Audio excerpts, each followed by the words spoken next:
तो की हालचाल भाइयों और उनकी बहनों, उम्मीद है तुम सब बढ़िया होगे। स्वागत है तुम लोगों का आज के वीडियो में। Hello everyone, welcome again. आज की वीडियो में हम विलियम शेक्सपियर की sonnet 73 that time of year का लाइन बाय लाइन एक्सप्लेनेशन पढ़ने जा रहे हैं, जिसे क्लास 12 सेमेस्टर 4 इंग्लिश बी के सिलेबस में इंक्लूड किए गए सभी चैप्टर्स की वीडियोस आपको मेरे चैनल पर क्लास 12 सेमेस्टर 4 इंग्लिश बी की प्लेलिस्ट पर मिल जाएगी, जिसकी लिंक मैंने डिस्क्रिप्शन में दे रखी है।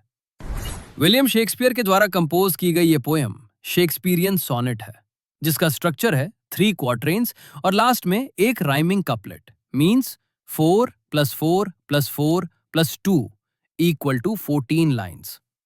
विलियम शेक्सपियर ने टोटल 154 सोनेट्स कंपोज की हैं, जिनमें से फर्स्ट 126 सोनेट पोएट ने एक यंग मैन को एड्रेस की है, जिसे फेयर यूथ कहकर संबोधित किया गया है, और उनकी रिमेनिंग पोएम्स एक डार्क लेडी को एड्रेस की गई हैं। विलियम शेक्सपियर की पोएम सोनेट 73 भी फेयर यूथ को ही एड्रेस की गई है। ये सोनेट आयम्बिक पेंटामीटर में कंपोज की गई है और इसकी राइम स्कीम है A B C D E F G G. Poem शुरू करने से पहले एक नजर हम पोएट इंट्रोडक्शन पर डालते हैं। William Shakespeare 16th century England के एक बड़े ही फेमस नाटककार, पोएट और एक्टर थे। उन्हें इंग्लिश लैंग्वेज का ग्रेटेस्ट ऑथर माना जाता है। उन्होंने 39 प्लेज, 154 सोनेट्स और 2 नैरेटिव पोएम्स लिखी। उन्होंने अपनी पोएम्स में प्रेम, शक्ति, भाग्य और ह्यूमन नेचर जैसे टाइमलेस थीम को दिखाया है। आर्ट्स और लिटरेचर पर उनका जो इन्फ्लुएंस है, उसकी तुलना किसी से भी नहीं की जा सकती। विलियम शेक्सपियर की सोनेट 73 बढ़ती हुई उम्र, समय के बीतने और मौत जैसे विषयों को रिफ्लेक्ट करती हुई पोएम है।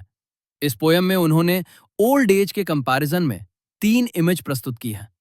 फर्स्ट स्टांजा में उन्होंने ओल्ड एज को लेट ऑटमन सीजन से कंपेयर किया है। सेकंड स्टांजा में उन्होंने अपनी इस लाइफ को टॉयलाइट यानी शाम के समय से कंपेयर किया है, और थर्ड स्टांजा में उन्होंने ओल्ड एज को डाइंग फायर यानी बुझती हुई आग से कंपेयर किया है। और पोएम के लास्ट राइमिंग कपलेट में उन्होंने निराशा से बाहर निकलकर आशावादी होते हुए पोएम की पावरफुल एंडिंग की है। इन पावरफुल इमेजरीज के जरिए पोएट ने हमें यह बताने की कोशिश की है कि हमारा जीवन भी टेम्पोरेरी है, मींस वो भी एक ना एक दिन खत्म हो जाएगा। यह एहसास हमारे प्यार को और भी गहरा बना देता है, क्योंकि हम उन चीजों को और भी ज्यादा सजोने की कोशिश करते हैं जो कि एक दिन हो जाएगी। तो ये था इस पोएम का इंट्रोडक्शन। अब हम इस पोएम को लाइन बाय लाइन डिटेल से पढ़ते हैं। The time of year thou mayst in me behold. Thou means you. यहां पर दाउ वर्ड फियर यूथ के लिए यूज हुआ है। Most old form of English है, जिसका मॉडर्न वर्ड है मे। बिहोल्ड मीन्स देखना। यहां पर पोएट फियर यूथ को एड्रेस करते हुए कहते हैं कि साल का वो समय जो तुम मुझ में देख सकते हो, मीन्स तुम मेरे अंदर जीवन का वो समय देख सकते हो जिसकी तुलना साल के अंतिम मौसम से की जा सकती है। पोएट कहना चाहते हैं कि उनका जीवन अब अपने अंत की ओर बढ़ रहा है और वो इसे साफ साफ देख सकता है। When yellow leaves are none or few do hang। जब पेड़ों पर पीले पत्ते होते हैं, या तो बहुत कम पत्ते होते हैं या फिर बिल्कुल भी नहीं होते। ये लाइन पोएट की ओल्ड एज को रिप्रेजेंट कर रही है। जैसे पतझड़ के मौसम में पेड़ के पत्ते गिर जाते हैं और पेड़ खाली हो जाते हैं, वैसे ही पोएट की उम्र के ढलने के साथ साथ उनके शरीर से धीरे धीरे एनर्जी भी खत्म हो रही है। इस तरह से पोएट अपनी लाइफ के अंतिम पड़ाव यानी अपनी ओल्ड एज की तुलना साल के अंतिम मौसम ऑटम सीजन यानी पतझड़ के मौसम से कर रहे हैं। Upon those boughs which shake against the cold. Boughs means branches, shake means कांपना। उन पेड़ों की टहनियां ठंडी हवाओं में कांपती हैं। यहाँ पर पोएट अपने शरीर को पेड़ की उन कमजोर टहनियों से कंपेयर कर रहे हैं जिनके पत्ते झड़ चुके हैं। जिस तरह से ठंडी हवा के चलने से पेड़ों की टहनियां कांपने लगती है, उसी प्रकार बुढ़ापे में शरीर ठंड को सह नहीं पाता और कांपने लगता है। Bare ruined choirs where late the sweet birds sang। Bare means खाली, ruined means उजड़ा हुआ। Choirs यानी गायकों की मंडली, वे सुनी, और उजड़ी हुई पेड़ों की शाखाएं उन जगहों की तरह लगती है जहां कभी पक्षियों की गायक मंडली मीठे गीत गाया करती थी। मीन्स उन पेड़ों की शाखाएं ऐसी लगती हैं जैसे कोई पुराना उजड़ा हुआ सा चर्च हो, जहां कभी गायकों की मंडली प्रेयर या गीत गाया करती थी। उसी तरह से इन पेड़ों पर भी जब हरियाली छाई हुई थी, तब पक्षियों के झुंड इनके डालों पर बैठकर मीठे गीत गाते थे। लेकिन अब वे डालियां सुनी और उजड़ी पड़ी हुई हैं। इन पर पक्षियों ने भी बैठना छोड़ दिया है। यहाँ पर पोएट अपने यूथ के बारे में बता रहे हैं। जब वो यंग थे तो उनके जीवन में खुशियां और जोश था। लेकिन अब जैसे जैसे वो बूढ़े हो रहे हैं, उनका वो जोश, उनकी वो ताकत, सब कुछ खत्म होती जा रही है। In me thou is the twilight of such day. Twilight वो समय होता है जब सूरज ढलने लगता है और उसकी रोशनी कम होने लगती है, यानी शाम का समय। पोएट कह रहे हैं कि तुम मेरी लाइफ में एक ऐसा समय देख सकते हो जब सूरज ढल रहा है और शाम हो रही है। As after sunset fadeth in the west, जैसे कि सूरज के अस्त होने पर पश्चिम दिशा में उसकी रोशनी धीरे धीरे फेड यानी फीकी पड़ने लगती है और फिर खत्म हो जाती है। यहां पर ट्वाइलाइट ओल्ड एज का और सनसेट डेथ की ओर बढ़ने का सिंबल है। पोएट कहना चाहते हैं कि जिस तरह से दिन के ढलने पर सूरज डूबने लगता है और उसकी रोशनी फीकी पड़ने लगती है, उसी प्रकार पोएट की उम्र भी ढल रही है और वो बूढ़े हो रहे हैं। उनके जीवन में अब बहुत ही कम समय शेष बचा है। मीन्स वो मौत के बहुत करीब पहुंच चुके हैं। Which by and by black night doth take away. By and by means धीरे धीरे, और वो हल्की सी रोशनी भी अंधेरी रात धीरे धीरे छीन लेती है। यहां पर अंधेरी रात मौत का प्रतीक है। जिस तरह से अंधेरी रात के होने पर दिन की रोशनी पूरी तरह से खत्म हो जाती है, उसी प्रकार मौत भी जिंदगी को पूरी तरह से खत्म कर देती है। Death's second self that seals up all in rest. Death's second self का मतलब है मौत का दूसरा रूप। सील्स यानी बंद कर देना। रात मौत का वो दूसरा रूप है जो सबको लंबे विश्राम में सुला देता है। मीन्स पोएट का जीवन अब लंबे विश्राम यानी मौत की ओर जा रहा है।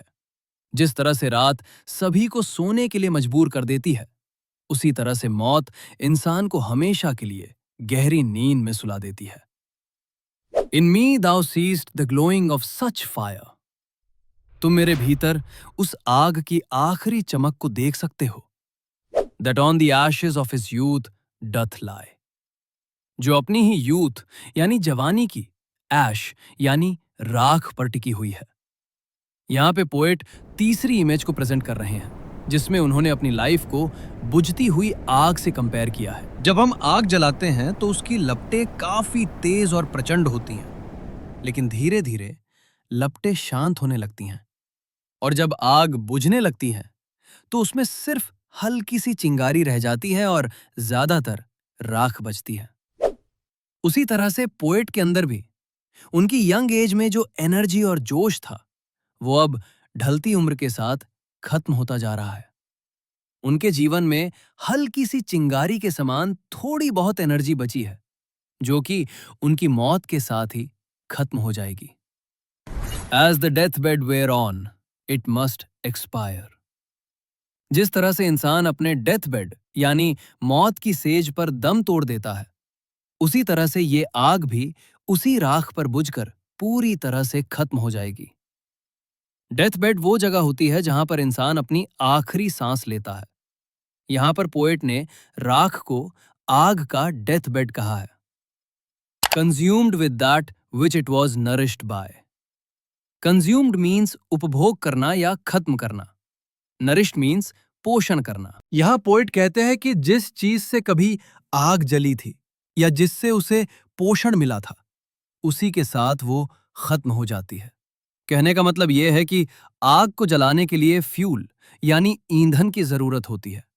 फ्यूल को कंज्यूम करके आग की लपटें तेज होने लगती है, लेकिन जब वो फ्यूल खत्म होने लगता है तो आग की लपटें भी धीरे धीरे कम होने लगती हैं, और फाइनली जब आग बुझ जाती है तो उसमें सिर्फ राख बची रह जाती है। उसी तरह से इंसान का शरीर भी है। जब तक ताकत रहती है तब तक शरीर चलता है, लेकिन समय के साथ जैसे जैसे उम्र बढ़ती है, उसकी ताकत खत्म होती जाती है और उसका शरीर कमजोर पड़ने लगता है, और अंत में उसका जीवन खत्म हो जाता है। This thou perceivest, which makes thy love more strong. Perceived means महसूस करना। यहां पर पोएट निराशा से आशावादी हो जाते हैं और वो फिर से फेयर यूथ को एड्रेस करते हुए कहते हैं कि तुम मेरी गिरती हुई अवस्था को देखकर मुझसे और ज्यादा प्रेम करने लगते हो। कहने का मतलब ये है कि जब हमें ये पता चल जाता है कि कोई चीज हमेशा के लिए हमसे दूर चली जाएगी, तो हम उससे और ज्यादा प्रेम करने लगते हैं। मौत का करीब आना प्रेम को और भी ज्यादा गहरा बना देता है। इसलिए पोइट यहां पर यह कहना चाह रहे हैं कि उनकी उम्र ढलने के कारण उनके साथी का उनके प्रति प्रेम और भी ज्यादा गहरा और मजबूत हो रहा है। To love that well which thou must leave ere long. Ere long means लंबे समय तक ना रहने वाला, क्योंकि तुम मुझसे ज्यादा प्रेम करते हो, जिससे तुम्हें जल्द ही खो देना है।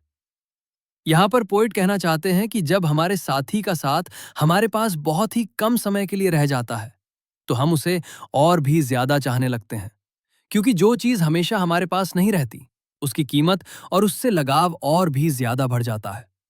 इस प्रकार विलियम शेक्सपियर ने इस सोनेट में हमें यह बताने की कोशिश की है कि मॉर्टैलिटी यानी नश्वरता ही प्रेम को अमर बनाती है। जब हमारे प्रिय लोगों का साथ सीमित समय के लिए होता है, तो रिश्ते और भी ज्यादा भावुक हो जाते हैं और हम उनकी ज्यादा कदर करने लग जाते हैं। तो यहीं पर विलियम शेक्सपियर की sonnet 73 that time of year का लाइन बाय लाइन एक्सप्लेनेशन खत्म होता है। उम्मीद करता हूं कि इस वीडियो के माध्यम से आप इस पोएम को बहुत ही आसानी से और अच्छी तरह से समझ गए होंगे। तो वीडियो पसंद आई हो तो इसे लाइक और कमेंट जरूर कीजिएगा। साथ ही इसे अपने दोस्तों को भी शेयर कीजिएगा। जल्दी मिलते हैं अगले वीडियो में नए चैप्टर के साथ। तब तक के लिए खुश रहिए, अपना अपनों का सबका ख्याल रखिए, हंसते रहिए, मुस्कुराते रहिए, स्वस्थ रहिए, व्यस्त रहिए, मस्त रहिए और जो भी दिक्कत हो हमें कमेंट में जरूर बताएं। प्रणाम।